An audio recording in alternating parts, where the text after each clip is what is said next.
Welcome to Minding Our Business with Nadene Rogers. Minding Our Business explores the application of universal spiritual principles in business to expand both individually and organizationally the desire to vision, the willingness to implement, and the capacity to manifest joyful, creative, and collaborative environments where everyone feels honored and valued. Now here's Nadene Rogers. Well, good afternoon and welcome to Meaningful Radio. Nothing needs to be fixed or healed, only something needs to be revealed by means of you. I am your host, Nadene Rogers, and our show is all about bridging spirituality into the workplace with a clear intention to do our part as we join with others around the globe in conscious evolution towards supporting a new corporate humanity. Now, our topic today for exploration is Stop Selling and Start Serving. And being that this show is specifically designed to bring a new bottom line in business talk by applying spiritual principles and practices in the workplace, today we're going to be introducing the law of attraction. And we're going to explore how its application will support you to be more open, honest, relaxed, engaging, and influential at work. So, stop selling and start serving. Now, to me, this speaks about, certainly in my life, giving before I receive, not in response to it. So giving before I receive, not in response to it. That's really a different concept for many people. Life comes to us, we believe. Life does things to us, and then we respond. But when we are spiritually speaking, we are all about creating a mindset that is open to receive by knowing what we have within us to give to begin with. So stop selling, starts. So with us today is Eric Mortimer. He is a change agent and award-winning Calgary real estate agent who has answered the call to adventure. So welcome, Eric, and thanks so much for agreeing to chat about replacing a selling mindset with one of being in service. So I'm going to lead out with this question. Having gotten to know you over the years, I know you have an amazing life by design. Can you shed some light on this for our listeners? Sure. Thanks so much for having me. You know, a realtor has no life when he takes calls after midnight, works every weekend, and asks his wife for a divorce just to get another listing. I don't want to be one of those guys. I used to be more like that years ago when I was in the corporate world. Mm-hmm. It's kind of humorous when I look back at myself now. I was like a plate spinning act, one of those circus acts where they're running back and forth, trying to keep those plates up. And I had the health plate, I had the wealth plate, spirituality, relationships, and fun. And I'd spend a bunch of time getting my career plate going, and then my relationship plate would get shaky. Right. And I'd spend time on that, and then my spirituality gets kind of shaken. Oh, I need to go on a retreat. This isn't much fun. This is too much work. So I'd take off to Mexico, and my career plate is getting too slow, so I better work some more hours there and spinning that, and then the relationship plate's wobbling, and it crashes. Then what happens when I go over and focus all my attention on the plate that crashes? Exactly. All the other ones start getting wobbly, and then they all fall down, and then life isn't functioning, and it falls apart. So Eric, that's a great analogy, and you now have an amazing life by design. I'm very anxious to hear exactly how you kept all those plates up and spinning equally so that you could feel that you had a more balanced life. You know, minding our business is more than bridging spiritual principles and practices into the world of business. It's really about changing the faces in business by engendering conscious collaborative contribution from both management and staff. You know, when the vision is cast to create a win-win result, a spiritually based and equitable economy has a chance to form. Now, we've been speaking with Eric Mortimer, who is an award-winning realtor extraordinaire, who's just telling us about how he has an extraordinary life by design. So, Eric, I'm going to let you take it from here. Well, we were talking about spinning the plates and trying to keep track of that, and I found it very draining. And over the years, I've had some experiences that really made me appreciate what a gift life is and really wanted to make the most of it. So I looked at my life and I thought, why am I wasting so much time running back and forth between these plates? Why is there so much separation? So rather than running back and forth, what I actually did is I took the plates for health, wealth, relationships, spirituality, and fun, and I put them together in a stack. So they're stronger, and I put them on the ground. And with the plates on the ground, there's nothing to knock over. And I found ways to combine all the areas of my life, so I had more balance. And I put the spirituality plate on the bottom and stack everything up from there, along with my my mission, so everything goes forward from there. So you put the spirituality on the bottom as your foundation. Right. So what was different between when the plates were spinning and dropping and out of balance? Was it just that spirituality was just one of them and not prioritized in your life? I was seeing them as separate things, something that is practiced on Sundays at church or at a seminar or that kind of thing, or the meditations, rather than integrating it into all of them. Right. So taking that more spiritual mindset into everything that you do and having enough time for yourself every day to center yourself and know the truth about what was possible by means of you. Would I be accurate in saying that? Yeah, definitely for starting the day, and as centering is a big part of it, but seeing every opportunity as an opportunity for growth throughout the day as well. So it's a 24/7 thing. Okay. We're talking today about the law of attraction. As we do every show, we try to bring a spiritual principle to the foreground. How have you used the law of attraction to become mindful and bring more balance into your life? Because I know that it is a struggle for people to gain balance. Even balance for me is a funny word, because it indicates you have two things. I like to use the word harmony as opposed to balance.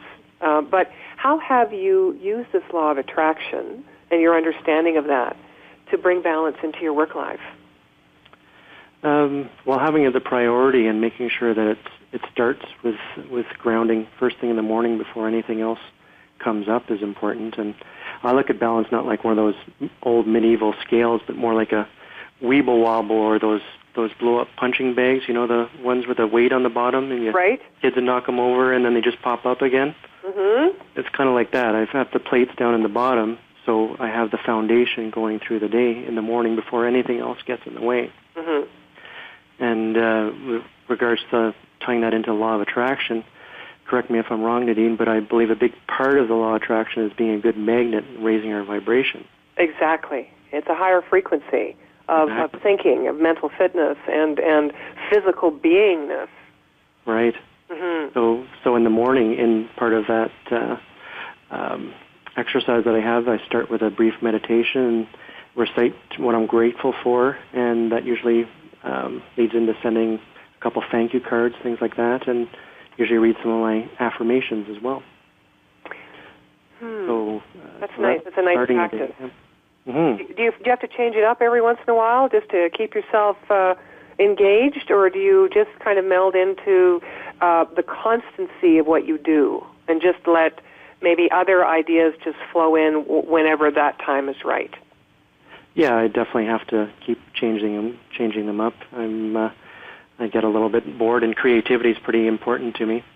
But actually, in with my affirmations, I have things about creativity coming to me, or things like every week I get 2 great ideas how my real estate business can help people. Mm-hmm. So it's actually part of the process for the creativity. Okay, so now let's get into the meat of this interview. How your creativity can help people. I noticed you didn't say how my creativity can increase my financial return. You didn't say that first, right? Because financial return and return of any kind is an effect, isn't it, of what you cause. And your intention is to help others. Definitely. So how do you keep your eye off selling and on giving yourself completely in service to your clients without having the anticipation or the excitement of the commission distract you? from supporting your client? How do you do that? I want to be treated want to treat people the same way that I want to be treated. And there's no bigger turnoff for me than dealing with a salesperson with commission breath. What did you say with commission breath? Commission breath. They have this attitude, the eat what you kill kind of thing, right? And you just know that they're after one thing, and it turns into a pursuer-distancer kind of dance. Right. And I prefer to attract clients rather than do this awkward dance. And there's a few things that help me with that. Mm-hmm. I think coming from a belief that I'm perfect, whole, complete, and abundant already, mm-hmm. and knowing that I'm well off, so I don't have that energy of need and survival. Right. I also have a belief in karma. I don't think you get away with anything, so trying to talk somebody into something that's not in their best interest I'm not going to get away with that. As a realtor, I have fiduciary duties that spell out that a client's needs come before my own, but it also just makes good business sense. My focus is on attracting long-term clients versus the individual sales or transactions. Mm-hmm. If my client's needs before my own, then the money becomes a natural side effect. Well, that's interesting. Years ago I was in the hotel restaurant business in Toronto, and I worked for a company that borrowed a name of a restaurant that was in San Francisco, and they were constantly under review and lawsuits for it, but they always seemed to find a loophole. And one of their mottos was, we don't care if they ever come back, just get them in and get them out and charge them high. And that was how they ran their business. And they were financially very successful until they weren't.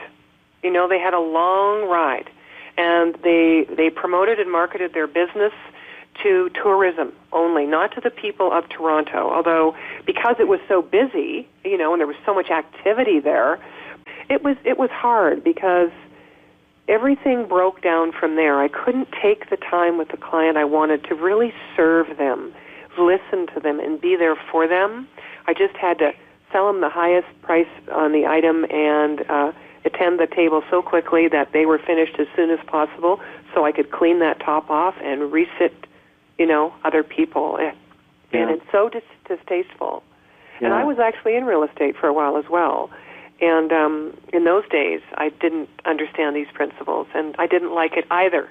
So the selling issue for me has kind of stayed by my side all my life, and I just love what you were saying. And I think, most of us sell all the time. It doesn't matter if it's a product or what line of work we're in, don't we? We sell. Mm-hmm. So it's the integrity and the intention behind the communication that where the value for a win-win opportunity exists. Yeah, and it's not always easy, though, either to do the right thing. Like, sometimes it does affect my income.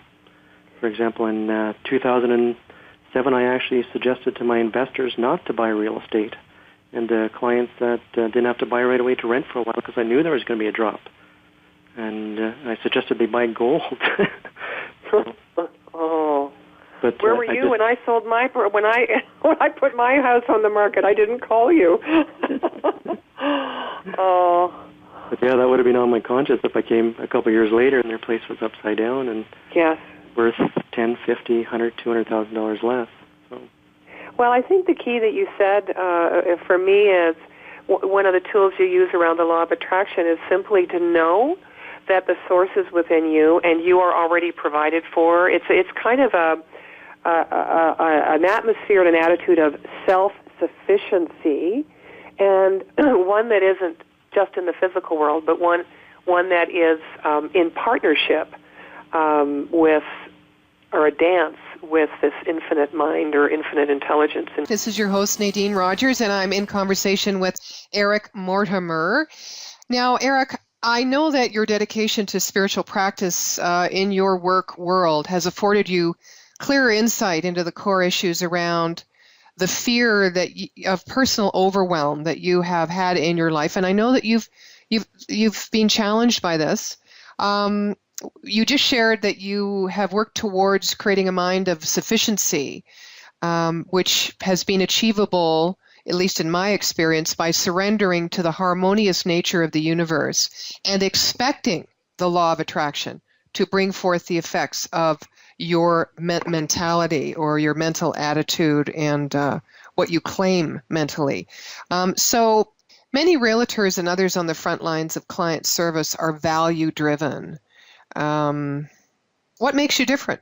Successful, I think we need the right mindset, skill set, and actions. There's people that have their heart in the right place and they work their butts off attempting to do service, but it's kind of like somebody running the wrong way enthusiastically.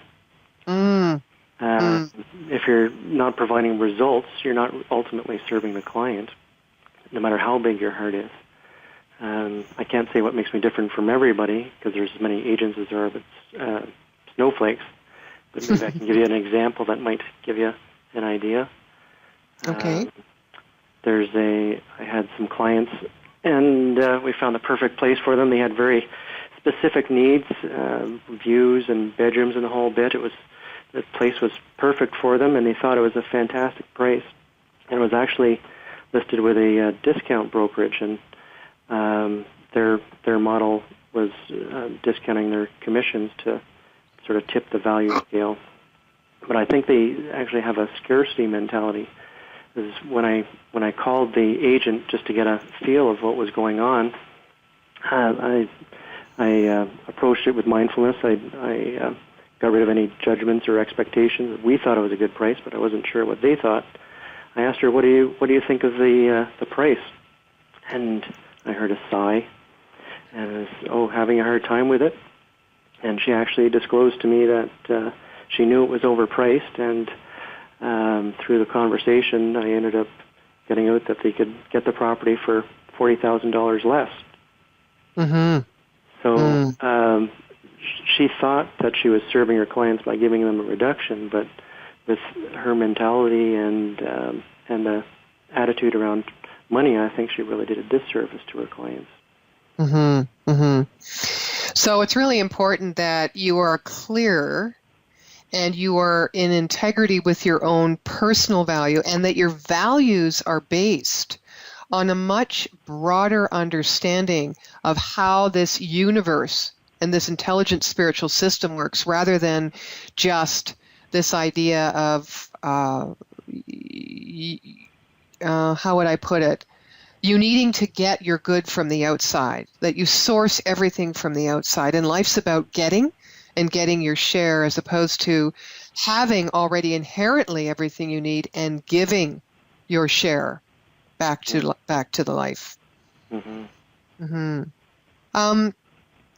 I know that you've observed your faith in the law of attraction over and over again, because you said earlier in a segment on the show that it's not always been easy to listen and to be of an integrity and to be constantly focused on serving your client first, which you know doesn't exclude you. So in other words, creating a win-win for everybody, because when the economy goes up and goes down, a lot of people would respond by saying, okay, well, we'll just put that value on hold right now because I have some quick and fast and dirty work to do to be able to know that I'm secure.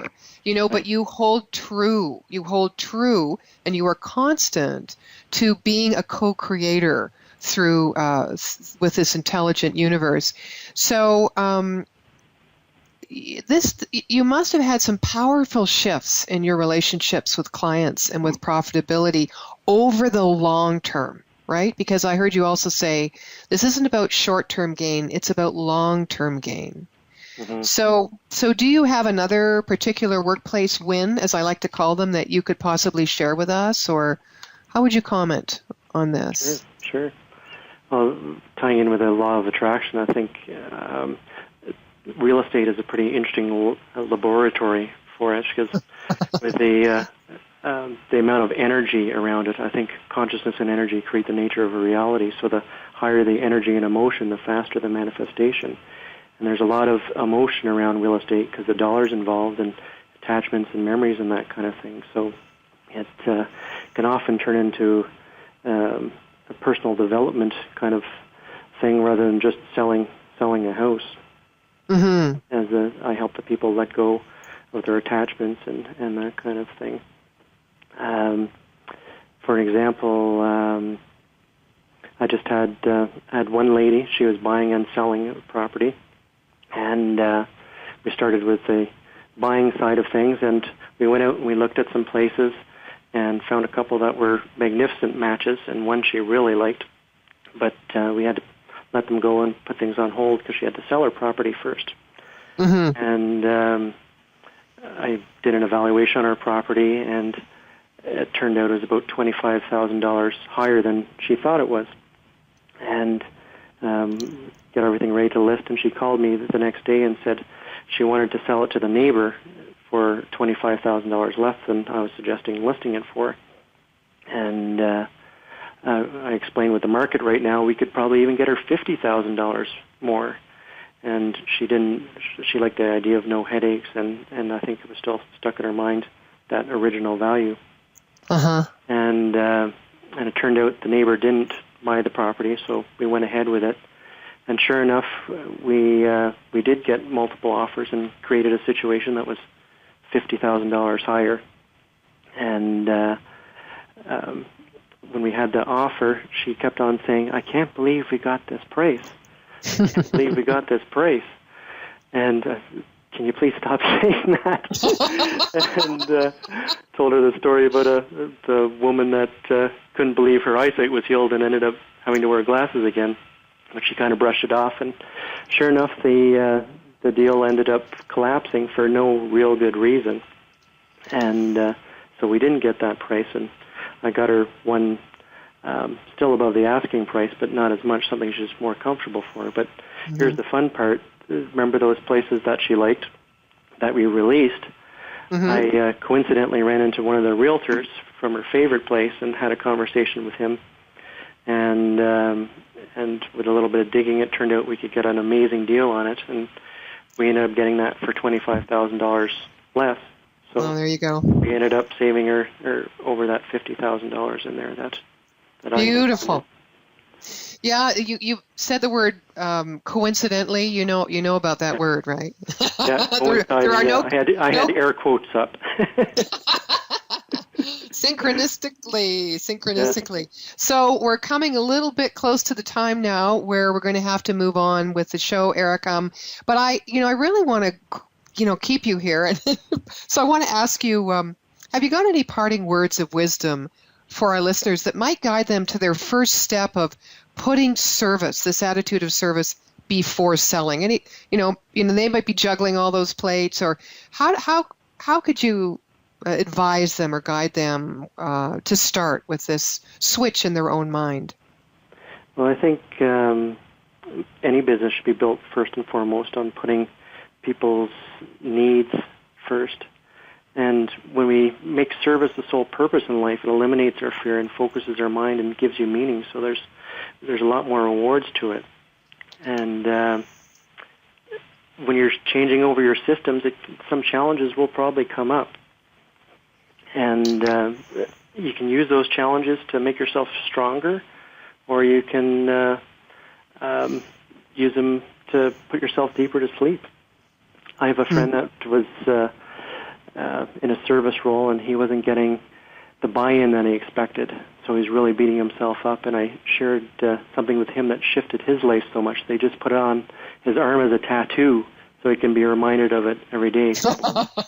And what does it say? I know this is a good nugget. Everything that happens to me happens for me. Oh, nice. And the add-on for that is either to strengthen a weakness I have or to teach me a lesson I need to learn. I like the one that everything that happens to me happens as me. As me, yeah. I talked about that last week, actually. Michael Beckwith, who was on The Secret and on Oprah, he's one of my colleagues, and he created this evolution of consciousness. And it's four parts. So the first part is life does it to me. The second part is life does it by me. Mm-hmm. The third part is life does it through me. And the fourth part is life does it as me. So there's our own evolution of our consciousness to know that there's only one thing going on. So, Eric, it's that time. I'm going to have to let you go. So on behalf of myself and our listeners, I really want to thank you for making time to speak to the value of living a spiritually centered life at work. You know, I've known you for a while. You are certainly an inspiring example and a way shower. So thank you for being a conscious leader, one who supports a spiritually value-based economy. So hopefully I'll talk to you soon in Calgary, Eric.